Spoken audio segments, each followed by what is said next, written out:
Hey, what's going on, everybody? Welcome to the Corcoran Entertainment Show. It's great to be here today in this new setting. Actually, it's not really a new setting. It's just a new background piece.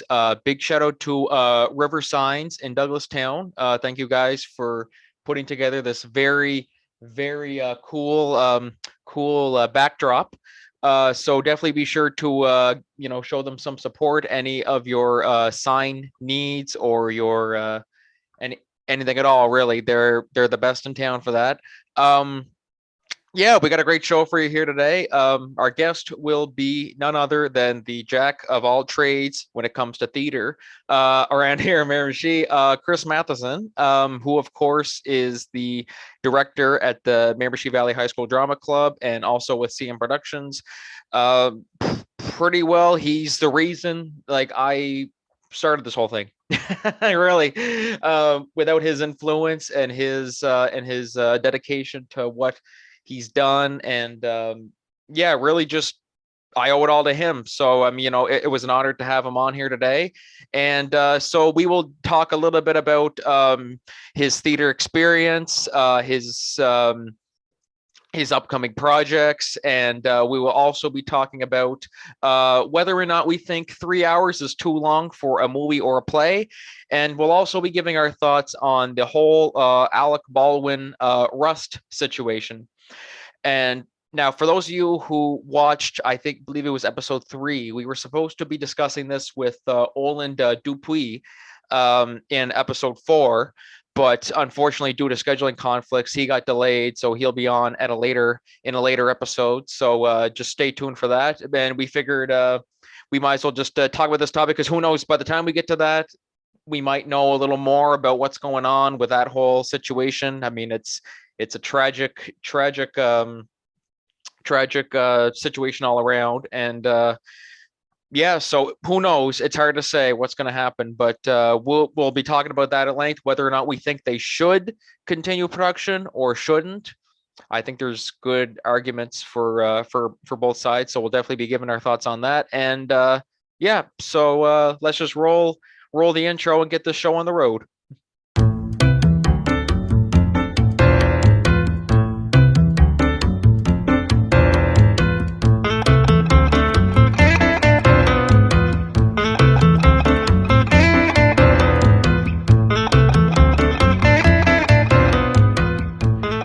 Well, hello, everybody. Welcome back to the Corcoran Entertainment Show. I'm your host again. I'm not going to bother reintroducing myself because I've already done that the first 5 episodes.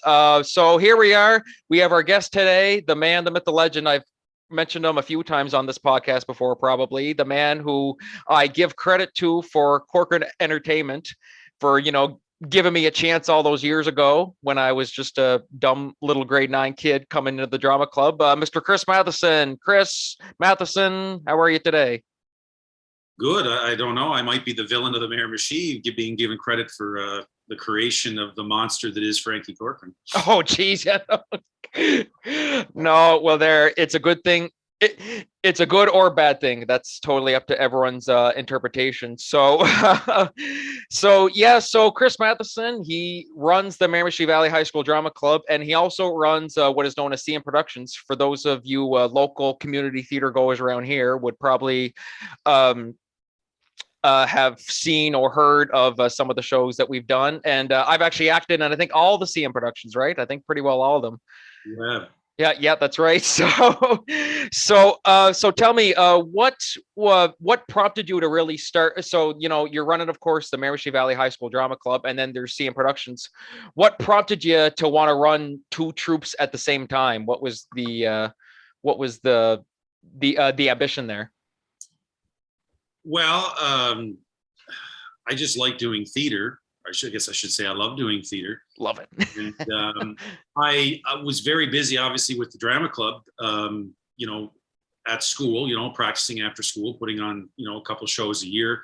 But as time was going on, I kind of realized that people were graduating from the program, graduating high school. And, you kind of realize that sometimes they're still around, but there's no theater for them to do after high school. There weren't a lot of opportunities for them to continue.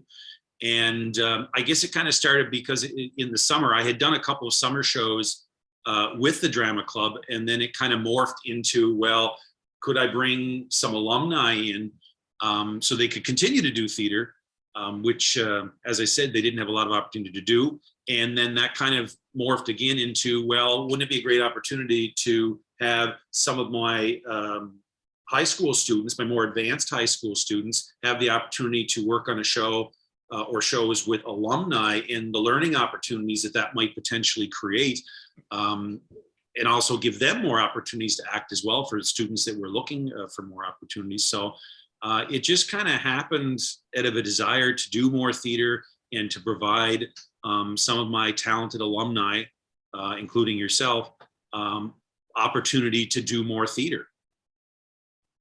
No, well, they're absolutely. And I mean, like, thank you for keeping me around. That's for sure. For those of you watching the video version, there's the very first CM production. It was Rumors. It's up at the top right there. So yeah, there we go. For the ones watching the audio version, they're like, I have no idea what the hell they're talking about. But yeah, since Rumors, I mean, like, I'm not sure for those of you listening, if you had seen Rumors or heard of it, when you compare like the subject matter of like, a CM production and high school drama club, there's, like you couldn't do a show like Rumors where there's like, all kinds of, F-bombs, sexual references, this and that. Does it always open up a fear? Because you're like, okay, so everyone's always used to watching like our high school drama club shows where they're a little more like, PG rated, as to when you go to the CM productions and we have a lot of the same audience. Is there always a bit of a fear? Like, I don't know how they're going to react to this after seeing, I'd be like, how do you go from like a show, let's say Mary Poppins, to Rumors? You know what I mean? Like, that's quite the jump. So are you always worried sometimes? You're like, I wonder how so-and-so is going to react if they see that big a change of a show? No, not really. And I think that's the other reason why CM Productions existed, or exists, I should say, to draw that sort of line where, because I'm dealing with more mature actors in terms of age, that we're doing things that are a little bit more mature.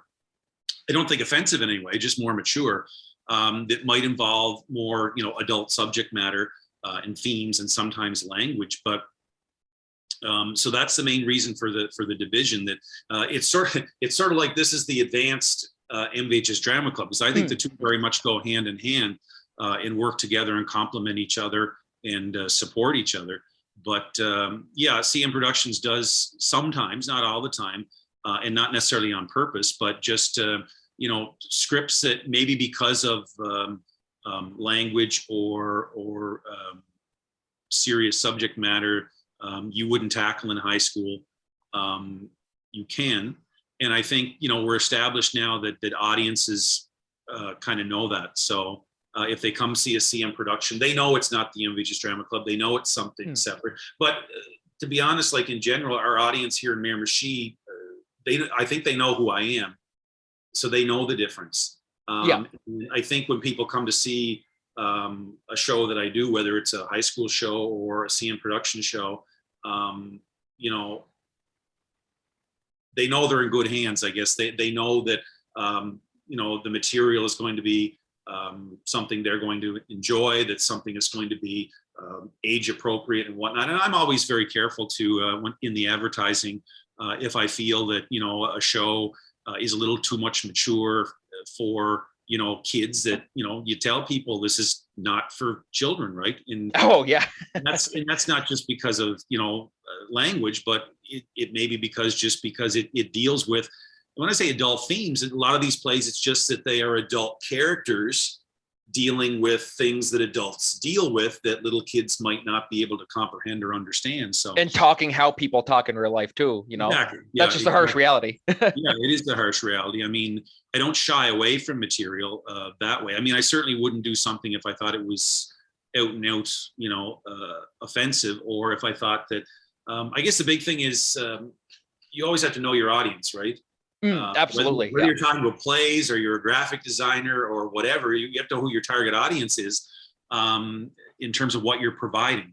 So, I've been around long enough that I kind of know what people in Miramichi like to see, what they're comfortable seeing. And I guess to some degree, how far you can kind of push that envelope in terms of the material you can present. But I've never had any issues. I mean, I find the community that we have here, the theater community we have here in terms of audiences is very supportive of what we do. And I think sometimes we don't give our community enough credit for its level of intelligence. No, really. You know, you say, oh, well, you know, Miramichiers wouldn't want to see that. They wouldn't get that. You'd be surprised. I mean, you know, we have people, lots of people living here in Miramichi that have been all over the world and seen theater elsewhere and are very appreciative of the quality and the level of theater that we bring to Miramichi. No, absolutely. And I mean, like, you know, it's always great to bring more of that too. You know what I mean? Like, you compare to cities like, like there's, TMB and there's all this stuff like that, but there's not really a whole lot in Miramichi. So the fact that we're able to keep theater going here in Miramichi, that's really something, you know? But you know what? I don't like that statement, and nothing against you saying it, but no. there's not enough. I mean, there's not a lot. There's not enough. There can always be more. No, exactly. Yeah. But if you really look at it if it wasn't a COVID year, a normal year, there is a lot of theater going on in Miramichi.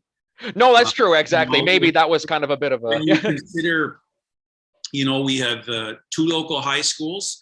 Miramichi Valley and the other one, which I won't name, James M. Hill. James M. Hill, in an irregular year, put on several shows. And then you have CM Productions, and you have obviously your Corcoran Entertainment is in the future when things allow it. Double L Productions was one. Yeah. Beaubear's Island before the pandemic was doing at least one fundraising production a year. There's a number of other organizations like the Heritage Players. Oh yeah. The Sutton Valley, or not Sutton Valley Players. What's the group that Jansen's grandfather's with? The Sutton. Anyway, there's another group up there that sometimes does shows. There's all kinds of local church groups that from time to time put on Christmas themed shows I've seen ads for shows at other times of years for fundraisers, things like that. So there is theater here. Definitely. Yeah, absolutely. But in a normal year, there is. But as I say, there's always room for more. But there is, if people are interested in theater, I think Miramichi does a fairly good job when you compare it probably to a lot of other places in New Brunswick that probably don't. No, exactly. No. So I guess, when you really think about it, we do have a lot of theater, just, find a way to bring more into it. You know what I mean? Like that's the ticket. So we mentioned before you've done musicals and you've done straight plays. I've never been a musical guy, and I'm not gonna sing or anything right now to prove to you guys how. You were in one musical. I snuck you into one there. Or snuck me into one. Yeah, that was more so just like a background. I'm like, okay, I don't have any solo, so you were in it. I was in it. Oh, well, there, fair enough. That's a credit. That's a credit. But you didn't hear me. No, that's true. That might have been a good thing. I don't know. Yeah, no, exactly. We won't find out. I know the answer to that. Nobody else wants to know. So, I mean, obviously a musical, that's a whole, process in and of itself, and like, getting the rights to the songs and stuff like that. When you compare that production or those types of productions as opposed to a straight play, how are they different? How are they similar? What's more challenging, and which do you prefer, if you have a preference? Or well, to start with, a play is a play. Absolutely. Whether it's a musical or a drama or a comedy or whatever, a play is a play. There's a story that has to be told, and an audience is ultimately going to come see that story. And then it's like building a house. When the house is done, it's like the play is ready to perform. So there's all these things that you need to build that house. Just getting there, Yeah, to get there. And, every play is different that way in terms of what a play demands of you, in terms of the resources you have to put into it, the expertise you have to bring to it, and so on. So in some ways they're the same. I mean, you know, there's a script to follow. You bring actors together. There's costumes. There's sets. I mean, props, things like that. That's pretty standard. But I mean, obviously, the big difference is musicals involve singing, whereas other plays, as we say, straight plays, don't. And singing and dancing too. Like that's quite choreography and all. So I mean, I was kind of taught through the straight play avenue, and I learned how to do all that. And you know, and I'm not going to, you know, I don't have an ego, but I think I've gotten pretty good at it. And then not too many years back, I jumped into the musical world because it was really the only thing that I hadn't done. And I wanted to try it to see if I could. But it's very challenging because there's so many different elements that have to come together beyond a straight play. You have all the elements of a straight play. You know, that's all still there. So if you know how to do that, you bring all of that to the musical. So you got your script and everything. Yeah, you got the script, you know, all that stuff. You know, blocking and stage directions and working with the actors and developing character and putting blocking and, you know, everything else. I mean, that's all pretty standard. But as you say, you get into, okay, well, these people have to be able to sing. You have to work with those people to get the best voice out of them, the best, you know, and then there's, you know, choreography, there's dancing and, you know, things like that have to happen. So there's all of that on top of it. And then there's the tech side of that that goes with that. There's the fact mics, that, you know, now I have all these music cues that have to be timed exactly right. They've all, you know, are they going to be mic'd or aren't they going to be mic'd? Well, that's a whole system that has to be set up and orchestrated. And, you know, are the mics working and what happens when they don't? And all these different, there's all that whole technical side of it. So there's so many more layers to a musical that make it not any more challenging. A straight play is challenging too. I guess there's just, like I say, there's more pieces that have to come together to make it work. And you know yourself with theater, the more elements you have to bring together, especially because it's live, the greater the risk that something can go wrong. Absolutely. Things that have to happen just right. I mean, if it's just two actors talking to each other on stage, then it's all on them. And if anything goes wrong, it's just because, you know, they flubbed a line or forgot a cue or whatever. But when you start adding in all these other things, I mean, dancing and singing and that music has to start just there. I remember when we did Mary Poppins and just the music cues are just and the lights and everything, you know. Stops. And I'm just like, oh my goodness, like there must be like, I forget now, there must be like 200 music cues here that you have to be right on top of. And any panic attacks, like, oh my God. Sometimes the music doesn't start when the actor starts singing. It starts on a certain note at a certain point, and you have to be really on top of that. But at the end of the day, you know, you just do it and you bring together, like any play, if you don't have the expertise yourself, you assemble a team of people that will bring that expertise that will allow that to happen. But certainly a musical on a lot of levels is more challenging. But like any play, you know, every play is the same. When it comes together and you perform it, it's very rewarding when it comes across on stage to the audience, and the audience appreciates what you're doing and they enjoy what you're doing. It's a very gratifying feeling. No, definitely, absolutely. And then I mean, like, you know, even just the whole feeling of once you walk into the lobby and everyone's just coming at you, oh my God, awesome job, awesome job. That's like, you know, that's everything. You know what I mean? Like, you work so hard to, you know, keep them all entertained and put on a good show. And then that's how you know it all paid off, you know?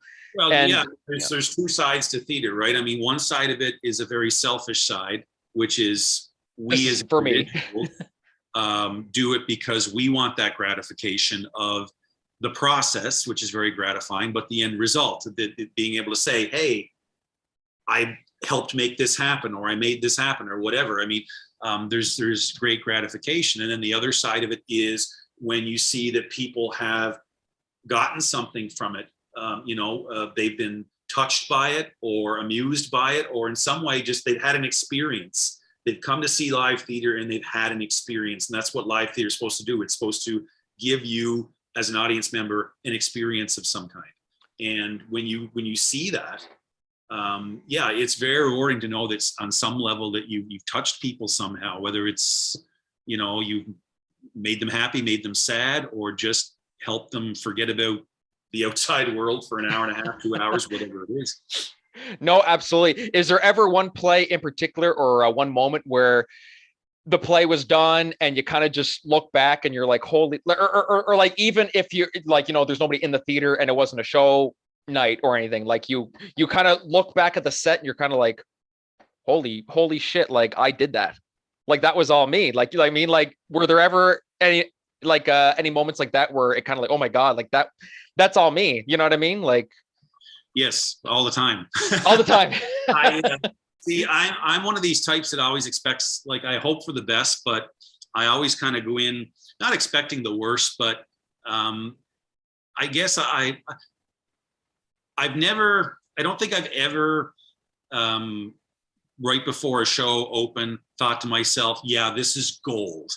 This is a classic. Like, I've never said this is crap or anything like that, but you hope for the best. But I mean, you realize that sometimes you become so close to something and so attached to something that you start to think, well, is this actually good? I think it is, but that's just me. There's not 100 of me sitting out there watching it, and will they feel the same way? So there's a little bit of nervousness of, are people going to appreciate what we've done here, and are they going to enjoy it? And so yeah, when it's over and you're standing there and you see that reaction, you realize that, yeah, it was good. Then that goes away, and then it's kind of like, yeah, that was good. I did that. Yeah. But yeah, many times I've gone out, like, say, closing night after everybody's gone, and I'm just getting ready to lock up or whatever, and I go up to the stage and I look around. I'm like, I can't believe I did this. And I don't mean me personally. I'm not taking full credit, but the whole mean, crew. when I think of me, I think of everybody I brought together. Because I guess as a director, in a sense, you're the cook, right? So, everybody makes it successful, but they only made it successful because you were able to bring that group, that talent, together in one place, guide them through it, get them to that point, to put the show on. And then, so you do have to sort of take credit for the whole show, not like, hey, I did this on my own, but in the sense that, wow, I can't believe I made that. I always say I made this happen, meaning that I was able to bring all this stuff together, these people together. And yeah, many times I've looked at it and I've been, wow, I can't believe I get to do this. No, absolutely. It's just one of those, like, you're pinching yourself. Like, did I do this show? Did I do that? Did I build that set? Did I cast him? Like, Exactly. Did I make that happen? Like, I look at you right now where you're at, and, we go back, 8 years or something like that? I think almost 9, I think now. 8 years, and you were in grade 9. And I think, wow, like, you take chances on people sometimes, or you see something in people, or, or sometimes you don't, but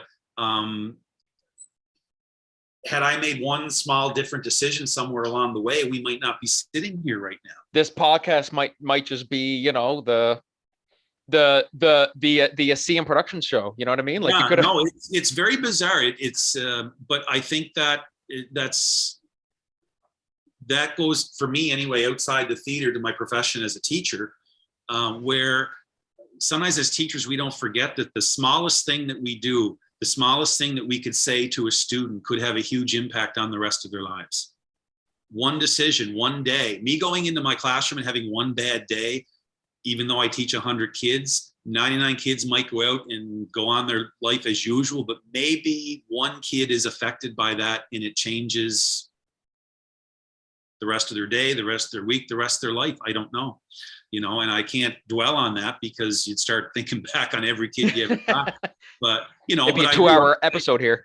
Yeah, but I think of you, and I think of that kind of unaware, oblivious little grade 9 kid who didn't really know what was going on or quite how he fit into it. What planet I was on. What planet he was on, and really wanted to be there.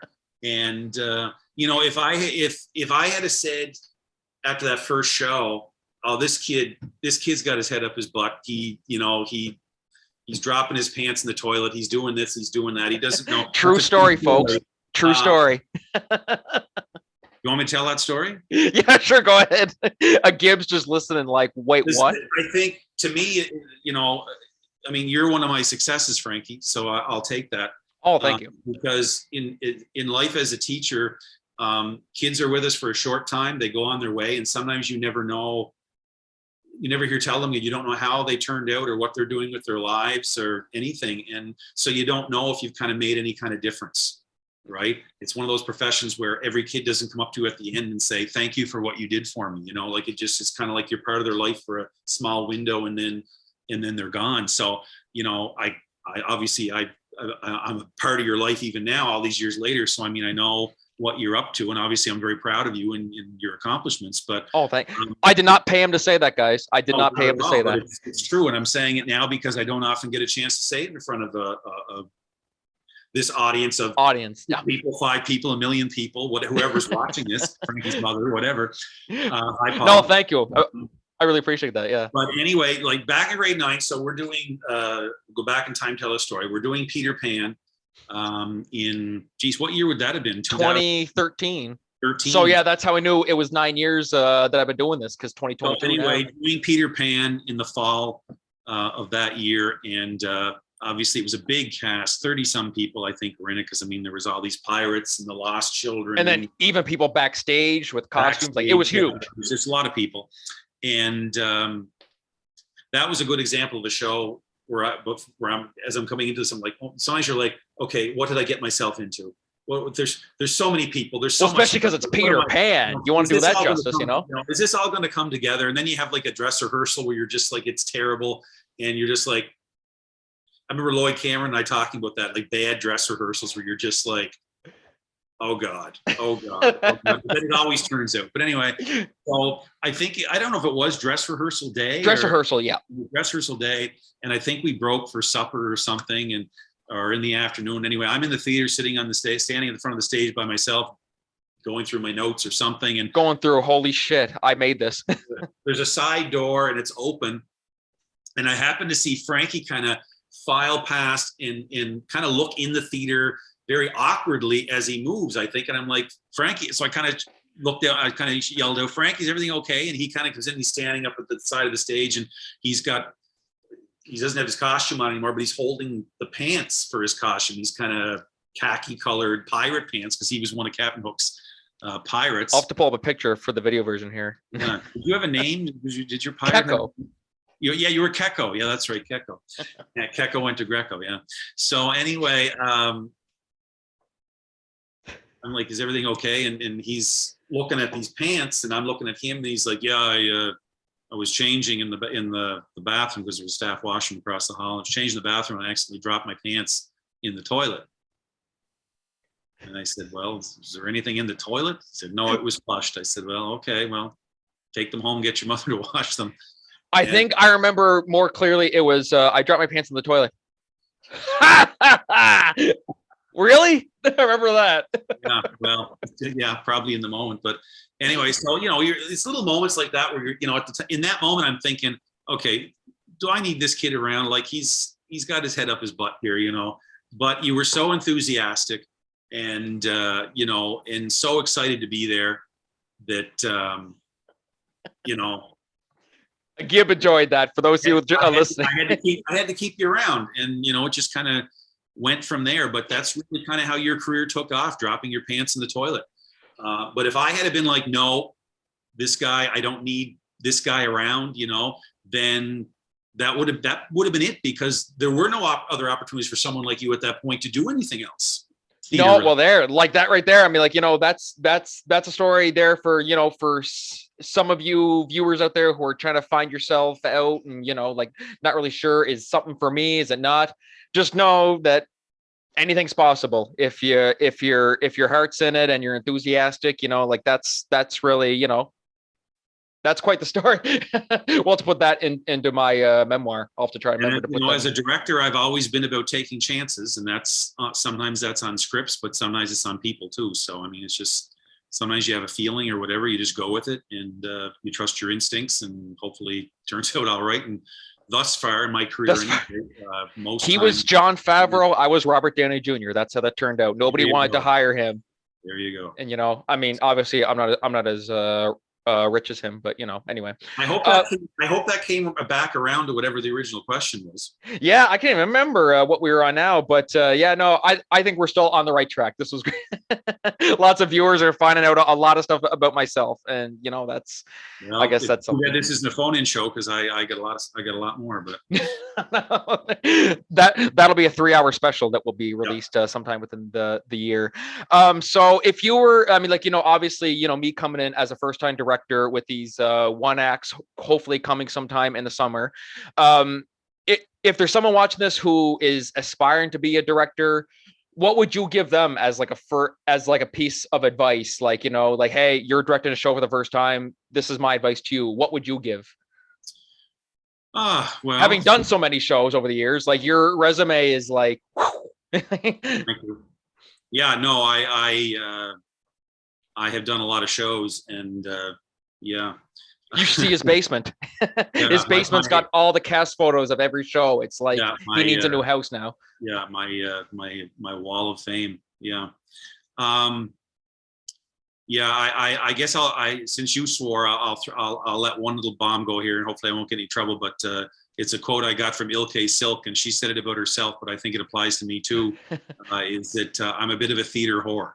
So yeah. Anyway, for a first-time director, it can be very intimidating the first time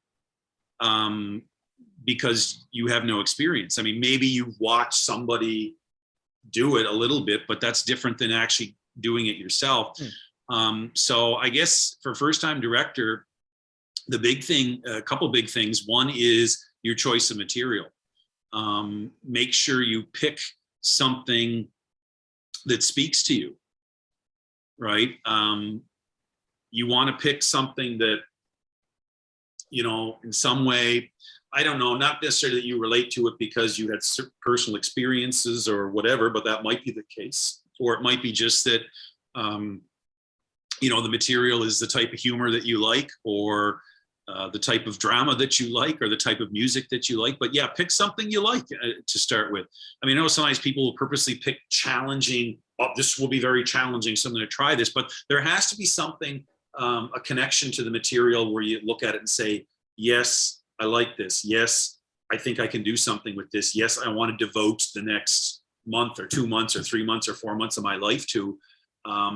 There's got to be something that hooks you. So if you're reading a script and it's not doing anything for you, it's not making connections, it's not conjuring up any images of you in your head, because oftentimes I'll read a script and right away I can start to see what the set looks like, and I can see, who might be, like, if I know who I had drawn for actors, I sometimes I can see, ooh, so and so would be good. I can hear their voice saying the lines, things read like their that. lines in their voice. There's so many different ways a script can talk to you, or it might be just, there's emotionally that does something to me that I'd like an audience to get that reaction to it as well. So I want to work on that. So the choice of material is key.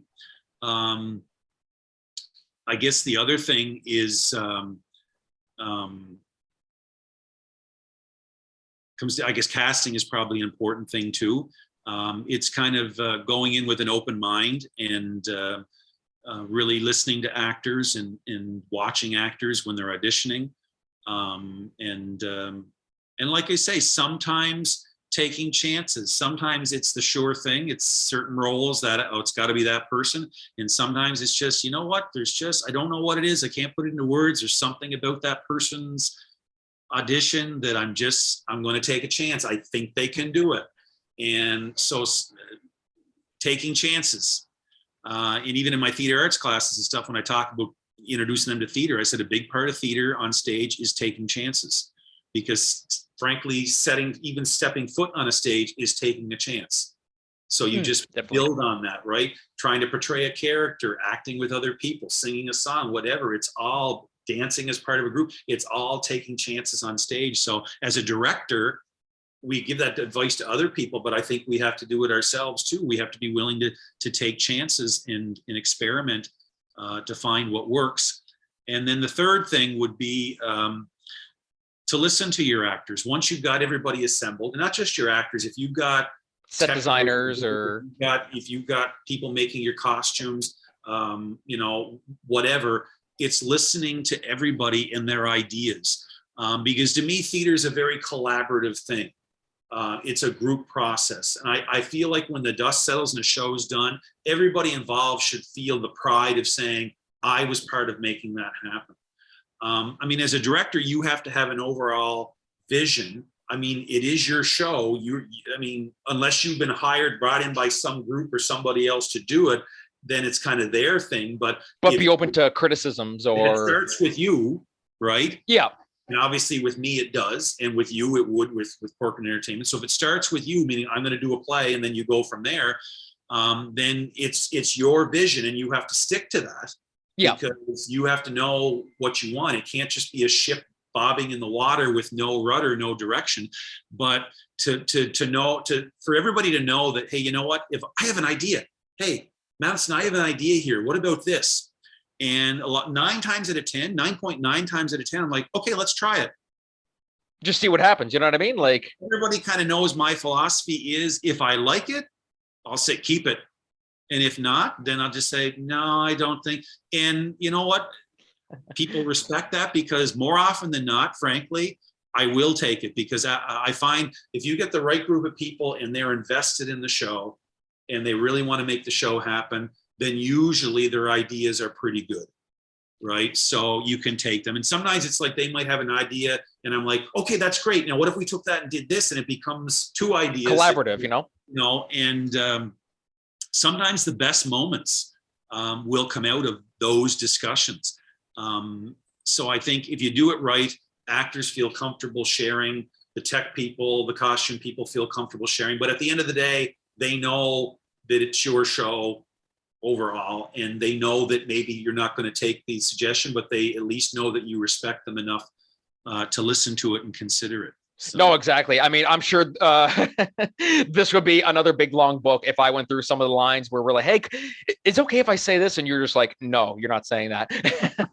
I'm sure that would be just a huge, we could be here for hours talking about some of those, but the danger of that, and I find that particularly happens in comedies, and I do. Absolutely. Is Odd Couple, people get going in the moment and something's funny and they're like, ooh, if I did this, it would be funnier. And sometimes it is, but sometimes, because again, umbrella, I have to oversee the big picture. It's my job to make sure that we stay true to the material and we stay true to the intention of the author and so on. And we even stay true to the style of comedy, that comedy can go in different directions. Comedy exists at different levels, and we have to be consistent with the brand of comedy that we're selling.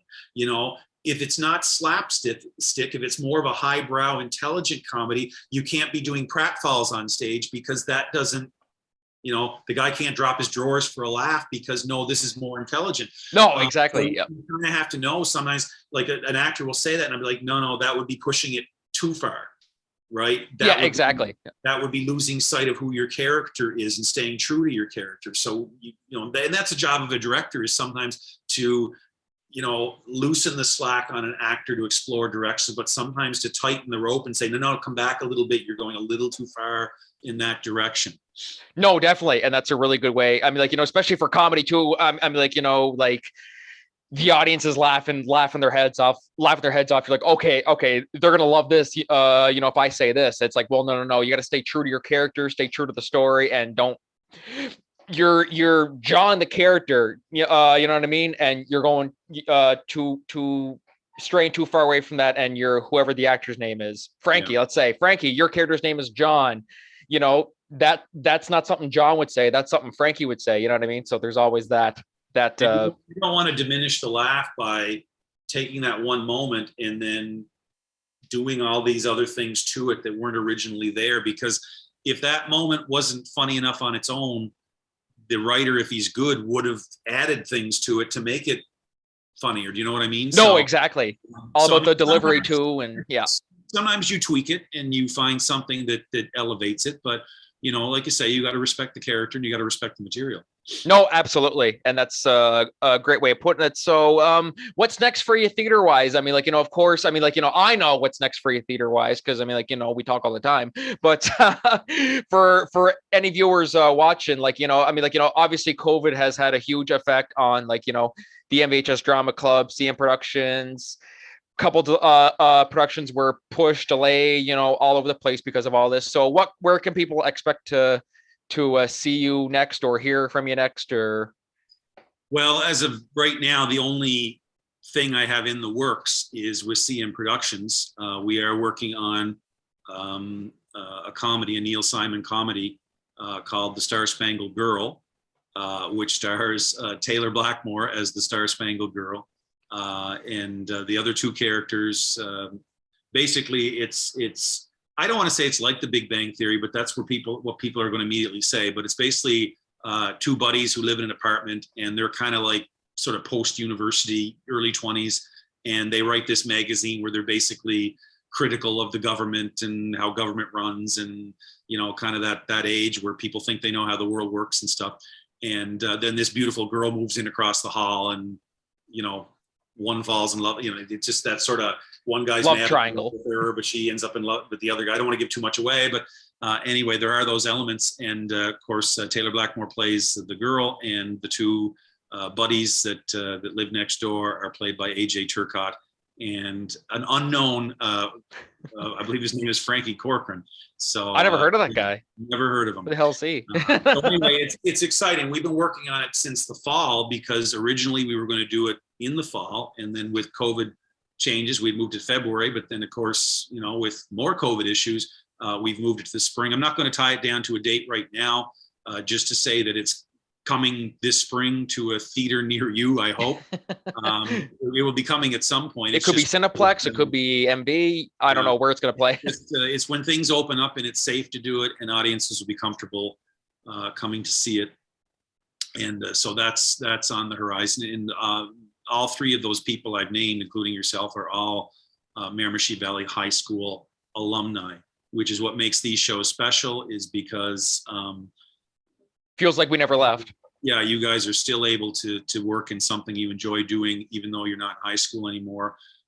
So yeah, it's the advanced level. Yeah, taking beyond that. So there's that. I hoped I would like to get something, even something small, even some one acts going for the drama club, if things open up a little bit more. Right now, they're still talking social distancing and masks and that sort of thing, so that makes it difficult. But there is talk of there will be some kind of drama festival in May, as there usually is, whether it's virtual or in person, or there's different options being explored.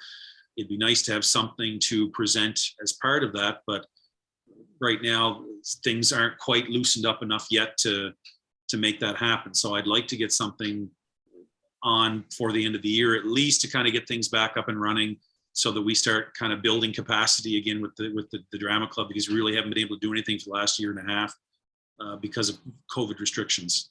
So no, wow. And it's crazy that that it's been that long since we've really had any magical live theater experience. I mean, we had a little bit this past summer with Laughter on the 23rd Floor, but I mean, once we're full force, that's gonna be something to look forward to for sure. Before we continue, we would like to give a shout out to Take a Toll with Taylor, led by Taylor Marchbank on behalf of the Miramichi Youth House. Taylor and her team are looking to raise money for an event called Coldest Night of the Year that will be taking place on February 26, 2022. This event will be done in an attempt to raise money for families living in poverty in the Miramichi community. Go to cnoy.org to donate. Any kind of donation will be greatly appreciated and must be done before February 26. So go to cnoy.org to help support a great cause. So with that down and out of the way, we'll move on to our first main topic, which will be, is 3 hours too long for a movie or a play? And so, I mean, of course, with you having done many plays and many different lengths, some short, some long, it was recently announced, for those of you who aren't aware, that the Batman with Robert Pattinson is going to be 3 hours long. I think exactly, what did I mark? I marked it down here. 2 hours and 55 minutes. So basically, yeah, we might as well just say 3 hours. So we're seeing a little bit of a mixed opinions on this whole topic, where some people say it's too long, some people say it's not long enough.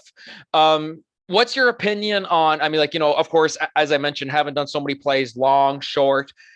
What would be like your limit to how long a show should be? Or like, do some shows deserve to be a certain length, or what's your take on that? Well, there's no set in stone rules about how long a play or a movie can be, but I think at the end of the day, the big consideration is depending on the subject matter and so on, and depending on, well, I guess that, I mean, it all comes down to is how long is your audience comfortable sitting, focusing on a piece of work? No, that's right. I've definitely done plays that are over the 2 hour mark, musicals in particular, but straight plays as well that had pushed 2.5 hours, that type of thing. Again, I mean, you don't go into it thinking, oh my God, this is too long. People aren't going to be able to sit through this. Yeah, no, that's right. Yeah, at the end of the day, you're trying to put on a quality piece of theater. And I'm sure people who make movies are trying to make a quality film. And I guess at the end of the day, if it's good enough and if it's entertaining enough, then it shouldn't be a problem. Because people should say, they should come out saying, oh, was that long? It didn't feel like it, or I would have sat there for another hour. If a movie's good enough or if a play is good enough, then the length really shouldn't matter. The downside is if you don't have comfortable seats, that might be an issue. that can somehow sometimes cause audiences to get a little restless and be looking at their watches. But no, I think if the material is good, then the length doesn't really matter. I mean, it helps to have an intermission. Oh, absolutely. Absolutely. I think with movies, you want to talk about specifically about films now, I guess, being too long. The only time I can ever remember being at a movie and I thought this movie is too long was the last Lord of the Rings movie. Oh, but that one's so good though. I mean, I never watched that in theaters. You watched that in theaters, right? Did you? Yeah, and it wasn't, I guess, that it wasn't good, but it was. It seemed like it was over about 3 times, and it kept going. There would be a blackout, and you thought it was over, and then it would come back up, and there'd be another scene. So, but in the old days, they had intermissions in big movies, which I don't think they do now. Even the Lord of the Rings, you just sit through the whole thing, which can be a long time to sit there.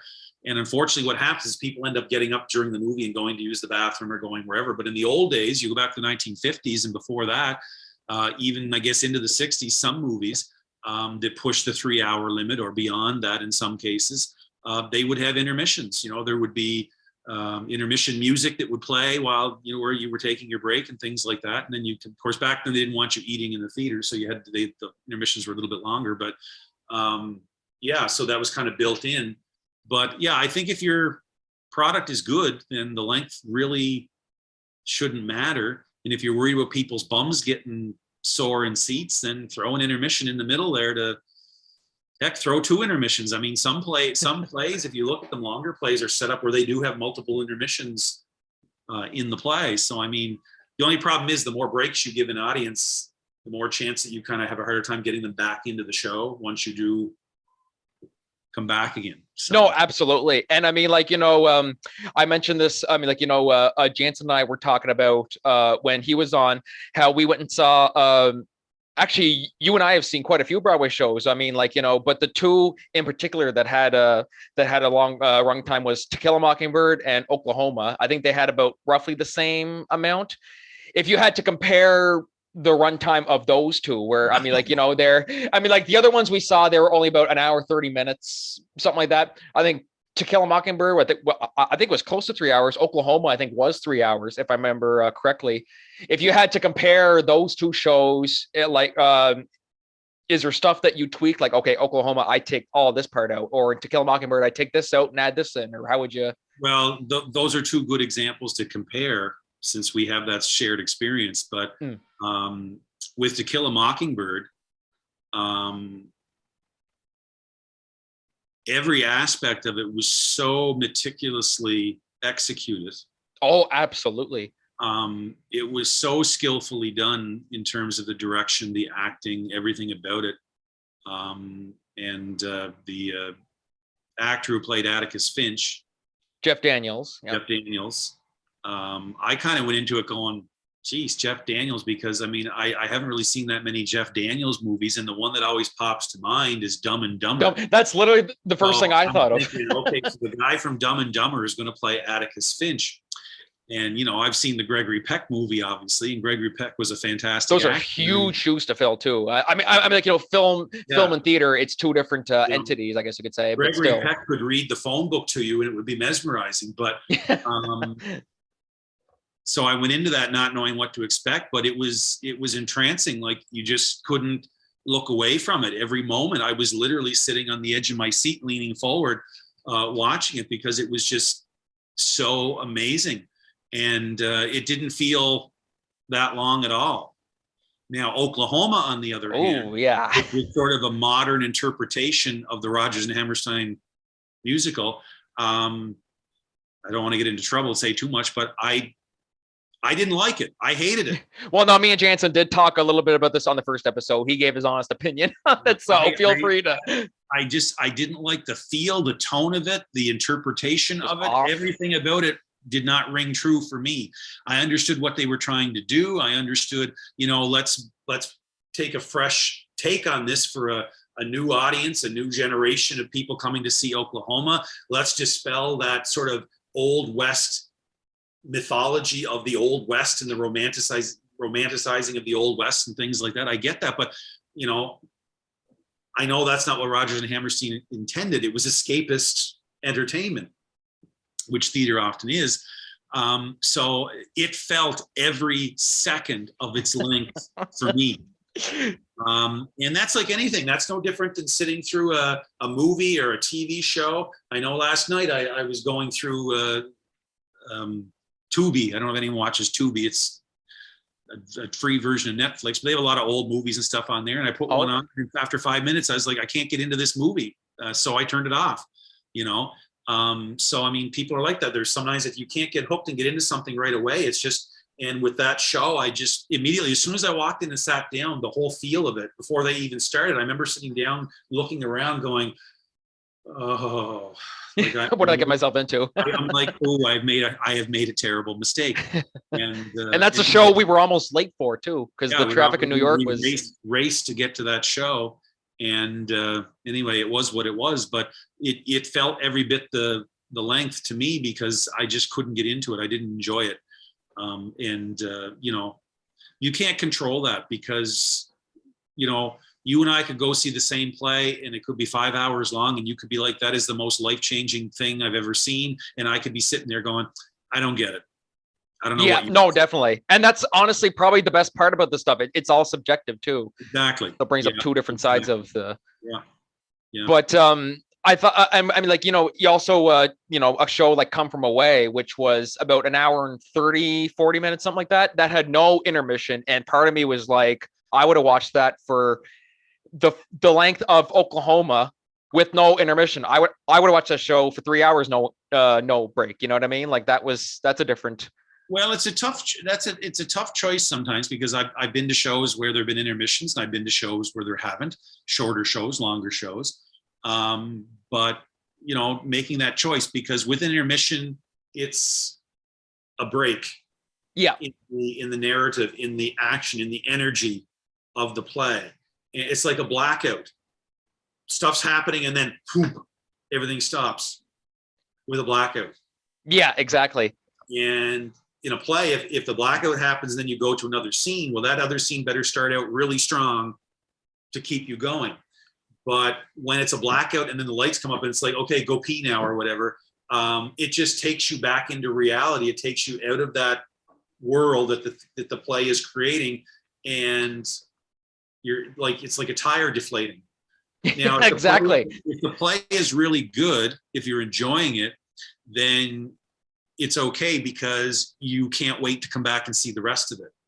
Yeah, If exactly. not, then it's just time for you to reflect on the fact that you wish it was over and you didn't have to come back and see the rest of it. You're definitely not. That's a great way to put it. You're definitely not going to enjoy the rest of it if that's the case.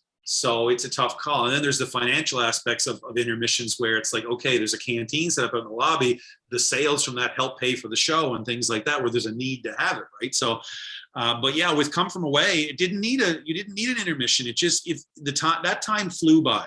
Oh my God. I want it to be longer. I honestly would have watched that for 3 hours if it had no intermission. Like, honestly, I really would have. Characters were so true. They were so real.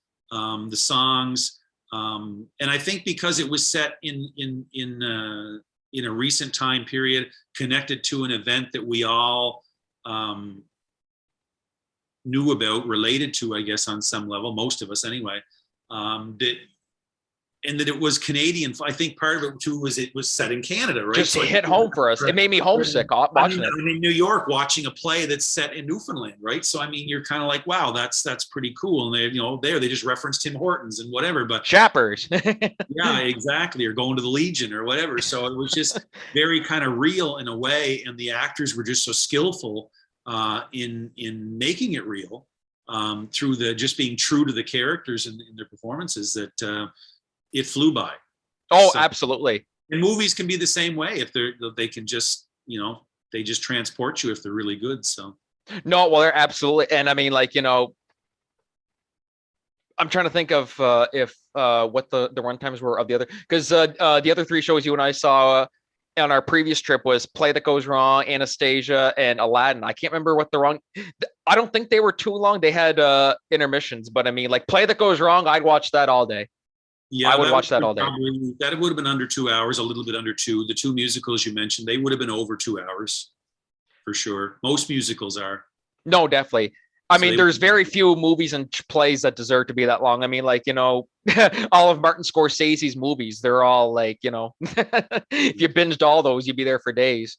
But I mean, if something's going to be that long, then there should be a reason it's that long.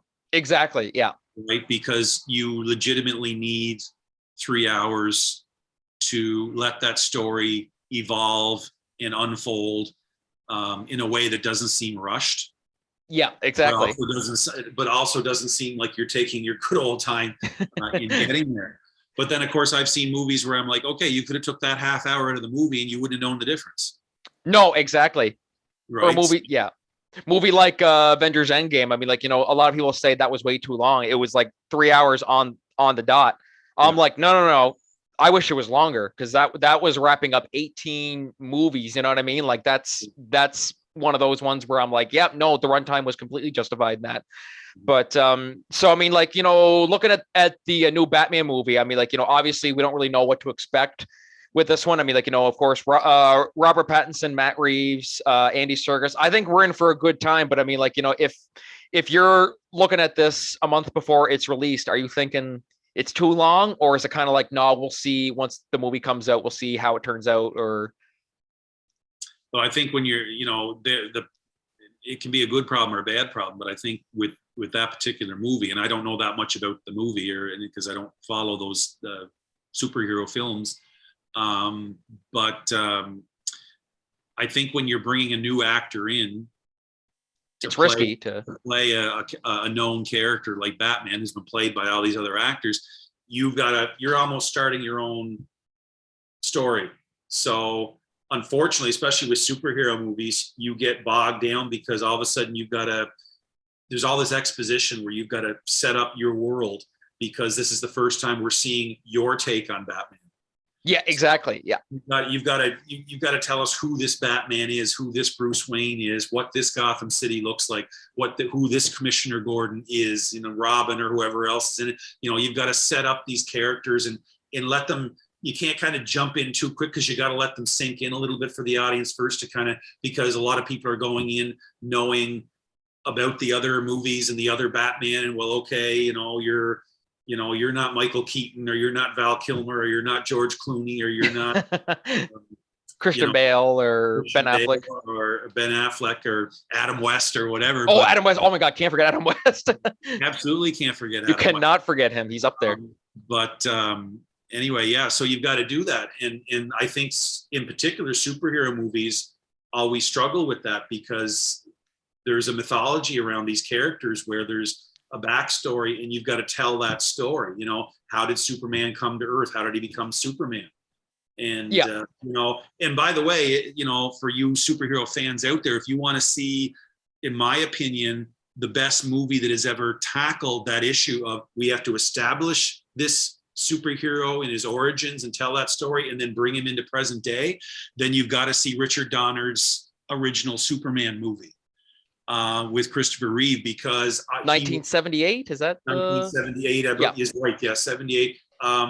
He was masterful in the way in which he set up, I think, and I mean, I'm biased because I grew up in that era, but in the way that he established Krypton and Superman coming to Earth and him growing up and accepting his responsibilities and grappling with great power comes great responsibility and all that sort of stuff.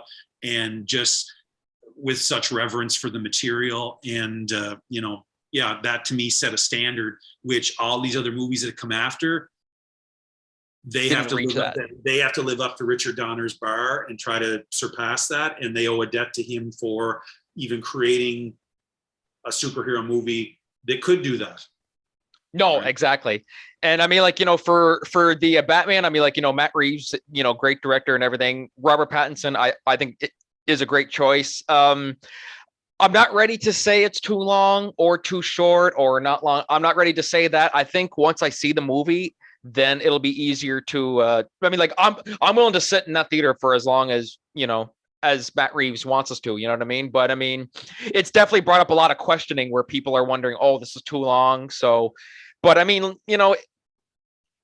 just depends on, if there's a lot of filler, that really, filler and, they could have trimmed this or this and that. So, I mean, as I said, they're all subjective, but I mean, we'll leave it up to you guys. Feel free to, Instagram or Facebook.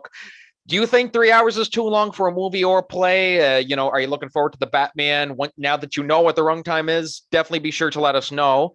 And we'll move on to our second and final main topic, which is should the movie Rust, the suspended Alec Baldwin film Rust, should it continue production, and will it continue production? So for those of you who have been living under a rock these past few months in the movie news world, of course there was an incident on the set of the movie Rust starring Alec Baldwin. I can't remember who else was in it, where he was given a gun that was proclaimed to be a cold gun, which means it's a safe weapon. And he pulled the trigger. It killed the, I think it was the assistant director or the director. I can't remember one of them, but he shot her. It killed her immediately. And then it shot another person. And I believe he recovered. Yeah, he did recover. And so now, as it currently stands, the film is suspended. No word on if they're going to continue production. Alec Baldwin says he doesn't think they will. But I mean, it's a tricky situation. I want to hear your thoughts. Do you think, first of all, will they continue production, and should they continue production? If it was your call, it's obviously people are going into this movie knowing what happened, especially in today's day and age with social media. It's really tricky, how are people going to see this? Is this going to do well? What's your take on that? Well, I think it's a tough situation, right? Because it's not something that happens every day. I think personally, if I was involved in a production and that happened, I don't think I could go back to that. No. Because I think it would that would be traumatic to me that happened and I was there and it was my show or whatever. And it would be hard to go back and try to do that. But the problem with Hollywood is that everything is a money-making venture. So I think, that would come down to how, and I don't know the details, but that would come down to probably how far along were they in the movie? Was it almost finished? Had they just started? How much money did they have tied up in it? Investors, things like that. From what I hear, it was a very, very low budget. And I guess the shoot wasn't going to last that long, from what I hear anyway. But still, money's money, So if it was a blockbuster movie that there was a lot of studio money tied up and stuff like that, you'd probably be more likely to see them forge ahead and say, well, we have to do this. And there might be the other attitude, if this person was invested in this film, then should we honor their memory by doing it in their honor and finishing it?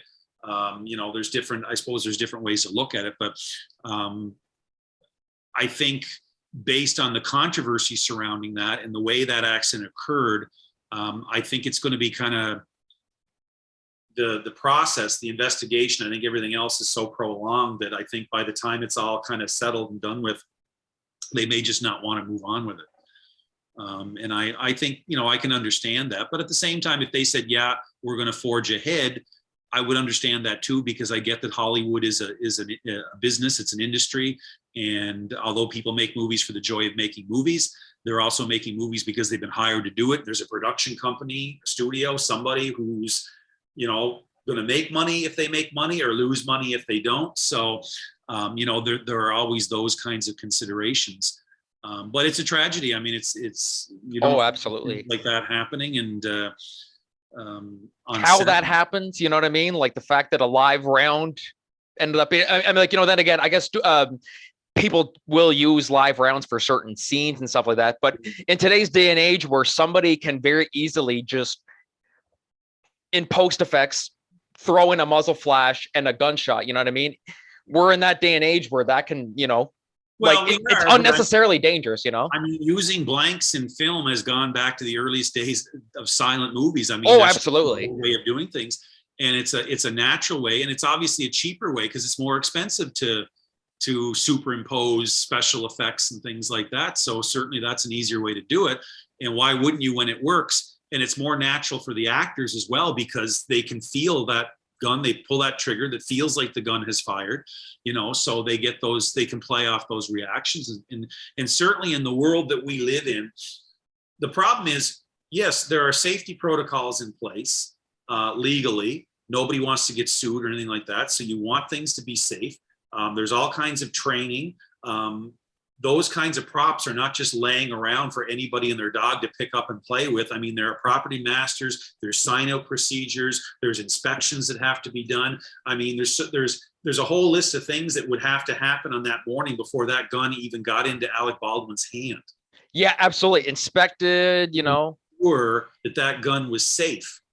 And when he got that gun in his hand, in his mind, that gun's safe because it's the job of all these other people to make sure it is. It's not the actor's job to make sure the gun's safe because actors don't know they're not property masters. They don't know about fake guns. No, exactly. And that drives me mad hearing people say, oh, Alec Baldwin should have checked it. It's like, well, how would he wasn't supposed to know. That's not his job to begin with. And how would he know? I mean, you're the expert. If you're the doctor, I don't question, that you're using the right instrument in the operation. Exactly. Yeah. Right. So Alec Baldwin has handed that gun. The property master says the gun's been properly checked. It's safe. And away he goes and he does his scene. And I mean, it's not like he was had the gun pointed right up at the guy's head when he fired it either. So, or the woman, it was a woman, was it not? Woman. Yeah. Yeah. And, it is tragic, but the other side of it is I don't know what was happening in that movie set. I've heard some rumors that maybe some people weren't doing their jobs properly. I don't know. So, I mean, that's unfortunate if it does come down to a case of the people that are hired and entrusted to do their job did not do their job appropriately. It's their fault. If you want to assign blame, it's not Alec Baldwin's fault. No, exactly. That's the worst of it. Was killed. It was the fault of the people that handle that gun because at the end of the day, how do live rounds and blanks end up in the same place? That's exactly. That's the question. On a movie set, they're not kept anywhere near each other. No, right? That's it. Yeah. And there's multiple people that make sure that happens. Like the person who puts that blank in the gun and checks that gun is not the same person that actually looks after the room that all that stuff is kept in. Exactly. No, exactly right. There's multiple hands that goes through on purpose to make sure that it's safe. So, but at the other side of it is even a gun with a blank in it is still dangerous. It still can kill. Now that gun had live round in it, so obviously it becomes an actual weapon. But even with blanks, actors are still told and trained to be careful with those kinds of they're told that they would have been shown how to fire and operate and hold and the gun, and because they have to be careful because An actor can't take a blank gun and put it up to his head and play like it's a water Hey gun. guys, look what I got. Boom. That the wadding in that blank has enough force that if you put that up to your temple and fire it, even though it's a blank, there's still a wadding that comes out of that that could kill you. No, exactly. And I mean, of course, I mean, the worst. I listened to, or I watched the interview Alec Baldwin did with the George Stromanopoulos. He basically came out and talked about the whole situation, and he broke down many times. It was just heartbreaking to watch that. I mean, like knowing that the guy just thought he was doing his job, and he ended up murdering someone by accident, by complete accident. She's gone. He's still, you know what I mean? Like that's the worst of it, So we can we can explain it and we can make it logical. But from Alec Baldwin's perspective, even though it wasn't his fault, it was kind of. He pulled the trigger on that gun, and that person died as a result of that. It's not his fault. No, exactly. It was just, action, aim your gun there and fire. He did what he was supposed to do.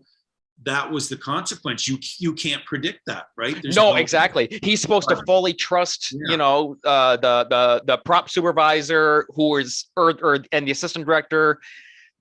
That's on them to make sure that it's completely safe. And I'm told that whenever an actor is handed like a prop gun on set, they have to treat it as though it is that it is real and it is fully loaded and everything.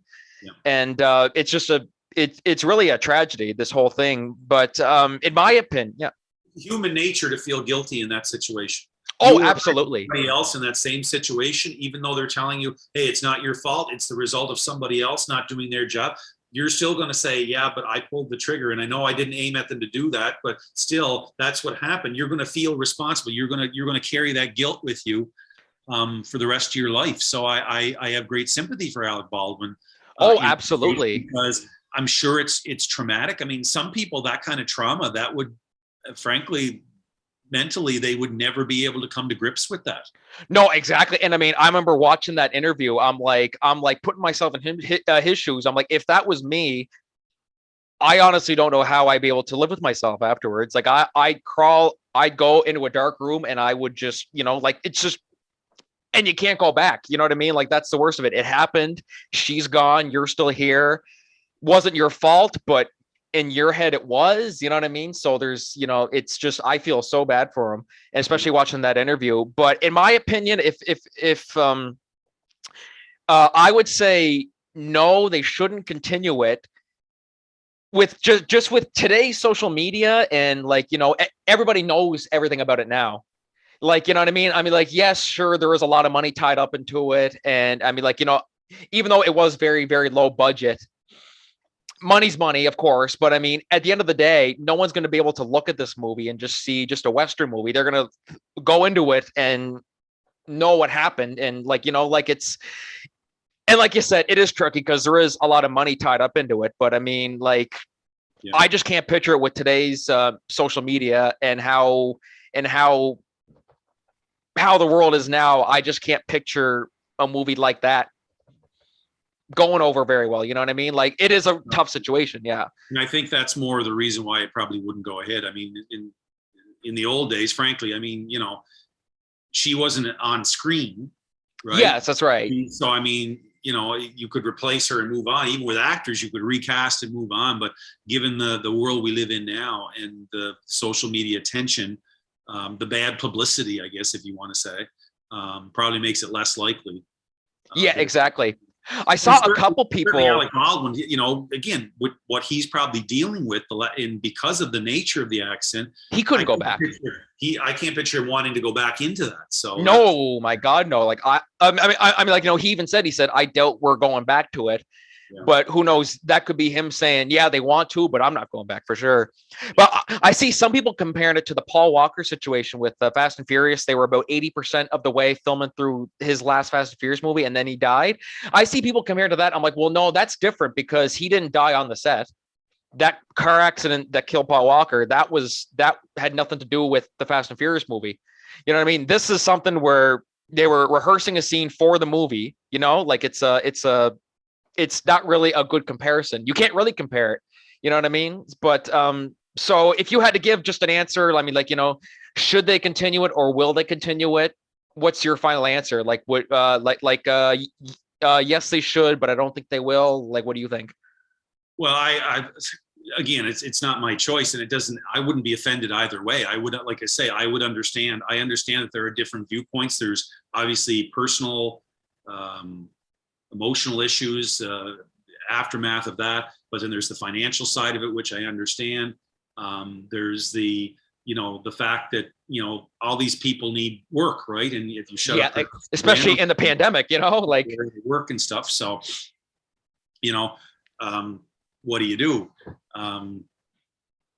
Yeah, it's I don't know. Like you say, I don't know if it's any tougher and easier if it was a different situation, because like you say, it's if it's an actor who's in the movie who's on screen, then what do you do there? And like you say with Paul Walker, they dealt with that in a way, which other films might decide, okay, we're going to do something different.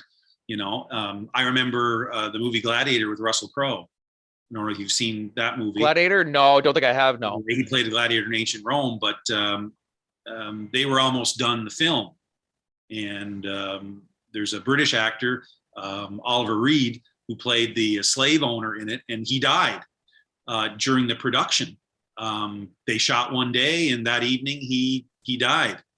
Nothing set related, eh? Like it had more to do with a lot of drinking and a barroom brawl. Oh yeah, that might have a little Anyway, he had a heart attack or something, and then of course they still had a scene to shoot with him.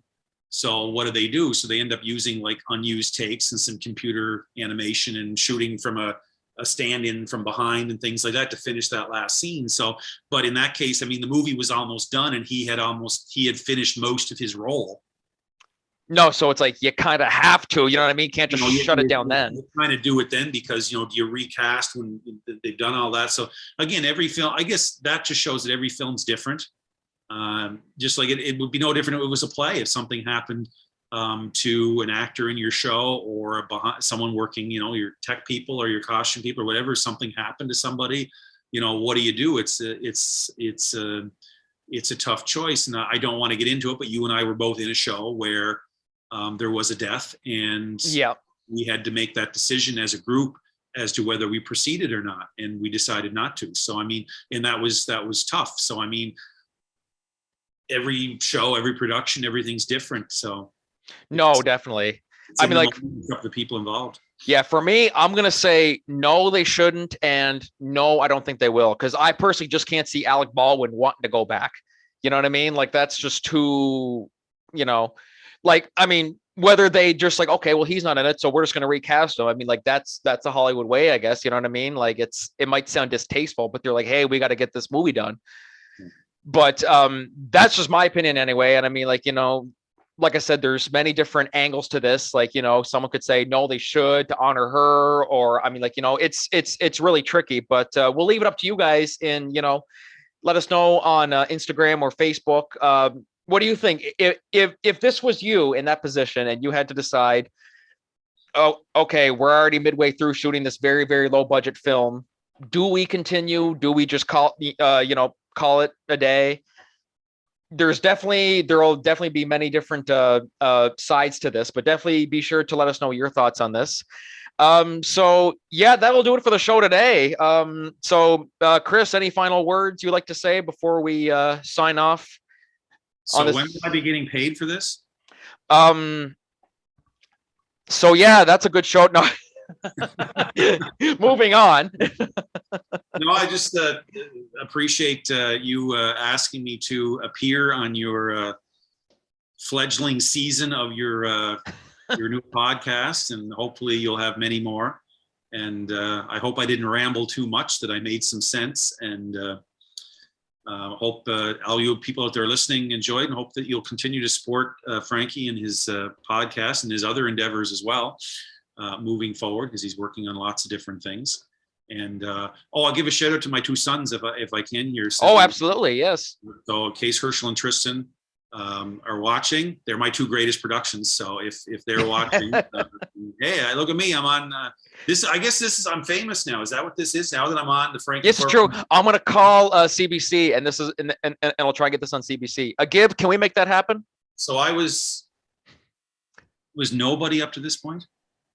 A Gib said I'm on it. That's good. Yeah. So I was just one of the masses out there, toiling in obscurity and in the world. And now I've reached the big time here on the Corcoran Entertainment Show.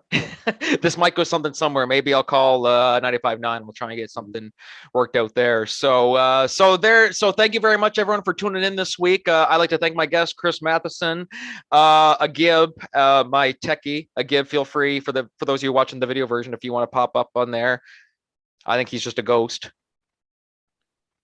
Yeah, Franky, thanks for having me on. Okay, yeah, no trouble, buddy. So definitely stay tuned for next week, guys. We all of our social media links will be at the end of this video, and stay tuned for next Tuesday for next week's episode. And have a safe day, stay safe, wear a mask, do all that stuff. Thanks, Chris.